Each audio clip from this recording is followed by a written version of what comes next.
Hi everyone, I'm Venkatesh. இன்றைக்கி நம்ம என்ன பார்க்க போகிறோன்னா, நிறைய பேர் டிஐஒய் ப்ராஜெக்ட் இல்லை ப்ரோட்டோடைப்பிங் பண்ணணும் அப்படின்னு இருக்காங்க. அவங்களுக்கு எந்த மைக்ரோ கண்ட்ரோலர் சூஸ் பண்ணணும்னு தெரியல. எத்தனை மைக்ரோ கண்ட்ரோலர் இருக்குது, எதுக்கு எந்த அப்ளிகேஷனுக்கு எந்தெந்த மைக்ரோ கண்ட்ரோலர் யூஸ் பண்ணலாம் அப்படின்றத நான் இன்றைக்கி டீப்பாக எக்ஸ்பிளைன் பண்ணுறேன். ஃபர்ஸ்ட் ஆஃப் ஆல் நம்மக்கிட்ட நிறைய மைக்ரோ கண்ட்ரோலர் இருக்குது. ஆனால் மார்க்கெட்டில் ஃபியூ தான் அவைலபிள். மார்க்கெட்டில் இந்த சென்ஸ் இந்தியாவோட மார்க்கெட்டில் கொஞ்சம் தான் அவைலபிளாக இருக்குது. அதில் சீப்பஸ்ட்டு மைக்ரோ கண்ட்ரோலர் நான் சஜஸ்ட் பண்ணுறேன். நீங்கள் அதிலேருந்து எது வேணுமோ சூஸ் பண்ணிக்கலாம். நீங்கள் ப்ரோட்டோடைப் பண்ண போகிறீங்களா இல்லை ப்ராடக்ட் பண்ண போகிறீங்களான்றதை நீங்கள் டிசைட் பண்ணணும். ஃபஸ்ட்டு ப்ரோட்டோடைப் பண்ண போகிறீங்கன்னா அதுக்கு செப்பரேட்டான மைக்ரோ கண்ட்ரோலர்லாம் இருக்குது. ப்ராடக்ட் பண்ண போகிறீங்கன்னா அதுக்கு செப்பரேட்டான மைக்ரோ கண்ட்ரோலர்லாம் இருக்குது. ஃபார் எக்ஸாம்பிள் ப்ரோட்டோடைப் பண்ண போகிறீங்கன்னா ஆர்டினோ, ESP32, பீகோ, ராஸ்பெரி பை இந்த மாதிரியான ப்ராடக்ட்ஸ்லாம் இருக்குது. நீங்கள் ப்ராடக்ட் பண்ண போகிறீங்கன்னா நார்மலாக 8051, ARM Cortex இல்லைனா பிக் மைக்ரோ கண்ட்ரோலர் இந்த மாதிரியான கண்ட்ரோலர்ஸ் எல்லாம் இருக்குது.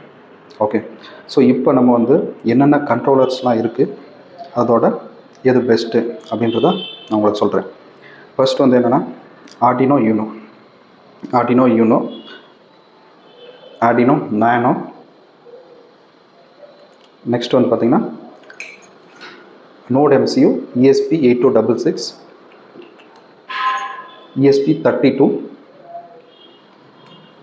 ESP32 CAMP.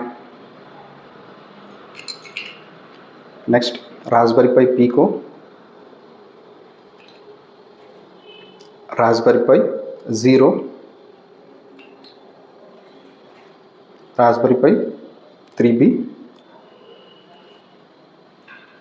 So this is a 8051 or PIC microcontroller. You can make it using this board, development board.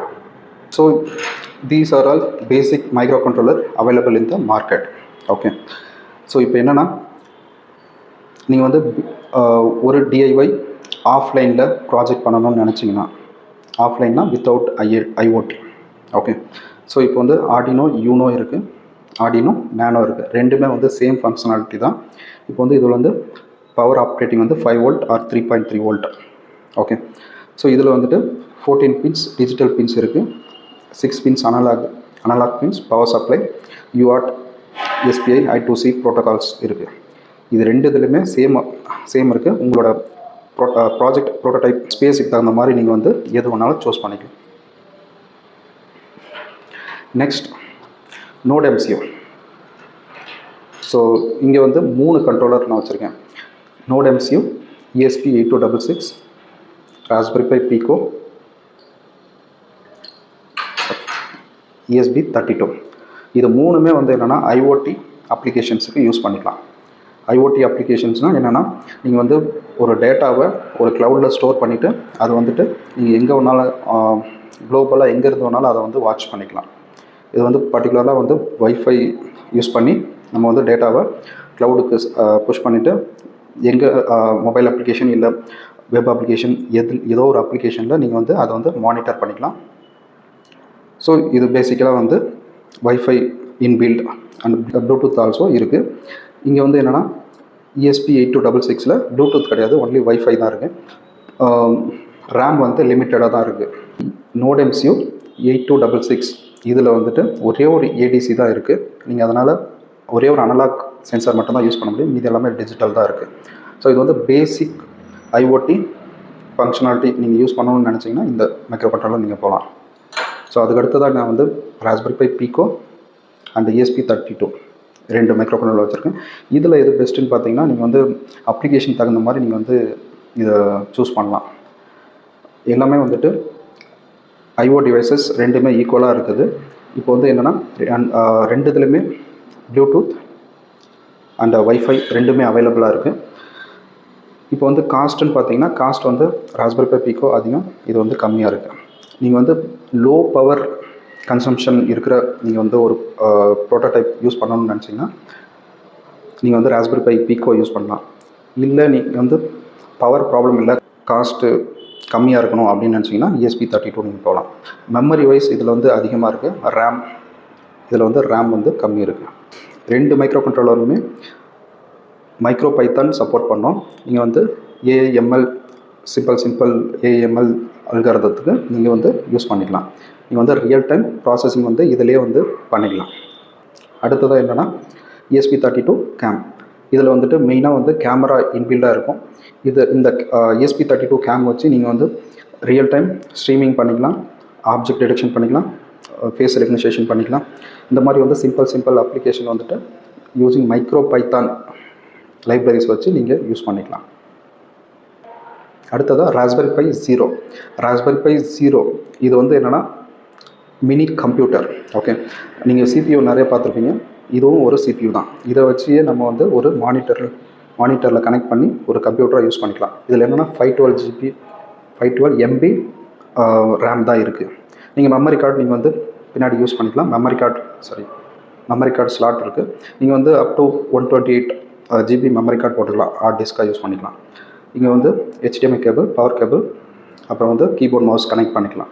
இங்கே வந்து கேமரா கனெக்ட் பண்ணிக்கலாம். இங்கே வந்து IO டிவைசஸ் கனெக்ட் பண்ணிக்கலாம்.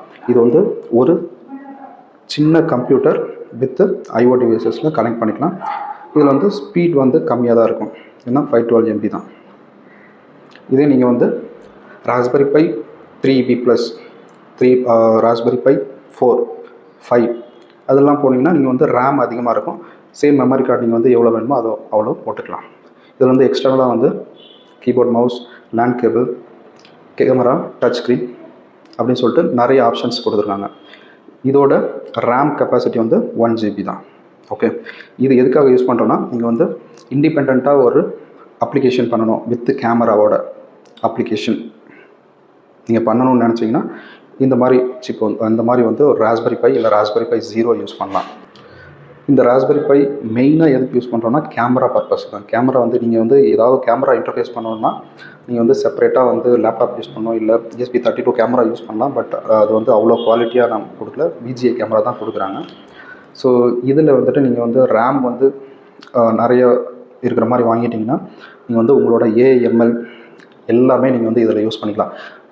ஆல்ரெடி நான் சொன்ன மாதிரி இதில் வந்து மைக்ரோ பைத்தான் மட்டும் தான் யூஸ் பண்ண முடியும். இதில் வந்து பைத்தான் யூஸ் பண்ணலாம். இதில் வந்து டென்சர்ஃப்ளோ, சைக்கிட் அந்த மாதிரி வந்துட்டு ஹை லெவல் OpenCV அந்த மாதிரி ஹை லெவல் லைப்ரரிஸ் எல்லாமே இதில் யூஸ் பண்ணிக்கலாம். ஸோ பெரிய application, image plus data analysis எல்லாத்துக்குமே இது வந்து யூஸ் பண்ணிக்கலாம். ஆல்மோஸ்ட் எல்லா மைக்ரோ கண்ட்ரோலருமே பேசிக்கான மைக்ரோ கண்ட்ரோல் எல்லாமே உங்களுக்கு வந்து சொல்லியிருக்கேன். இதில் வந்து நீங்கள் வந்து ஆஃப்லைனுக்கு நீங்கள் போகணுன்னு நினச்சிங்கன்னா இது வந்து பெஸ்ட்டான microcontroller. Almost price wise same தான் வந்து. இது வந்து 200 to 250 rupees SMT அவைலபிளாக இருக்குது. நோட் MCU அண்ட் ESP32 நீங்கள் போனீங்கன்னா இது வந்து node MCU almost 180 rupees to 200 rupees இருக்கும். இது வந்து ESP32 400 to 600 ரேஞ்ச் இருக்குது. ESP கேம் போனீங்கன்னா 700 above இருக்குது. நீங்கள் வந்து ESP32 ப்ளஸ் இது வந்து பிகோ போனீங்கன்னா இது வந்து ஜாஸ்தி இருக்கும். 700 to 800 range. Raspberry Pi Pico W இது வந்து சீப்பராக இருக்கும். நீங்கள் வந்து Raspberry Pi 0 and Raspberry Pi 3B+ இது ரெண்டுத்துக்கும் கம்பேர் பண்ணிங்கன்னா இது வந்து 1500+ டேக்ஸ் வரும். இது வந்து ஆல்மோஸ்ட் 3500+ டேக்ஸ் வரும். ஸோ நீங்கள் உங்கள் அப்ளிகேஷன் என்னன்னு சொல்லிட்டு நீங்கள் ஃபைனலைஸ் பண்ணிவிட்டு எந்த மைக்ரோ கண்ட்ரோலர் யூஸ் பண்ணால் உங்களுக்கு பெஸ்ட்டாக இருக்குன்றதை நீங்கள் முடிவு பண்ணிக்கலாம். ஐ திங்க் ஆல்மோஸ்ட் நம்ம பேசிக்காக இருக்கிற எல்லா மைக்ரோ கண்ட்ரோலரும் நம்ம கவர் பண்ணிட்டோம். இதிலேருந்து ஏதாவது டவுட்ஸ் இருந்துச்சுன்னா நீங்கள் கமெண்ட் செக்ஷனில் சொல்லலாம்.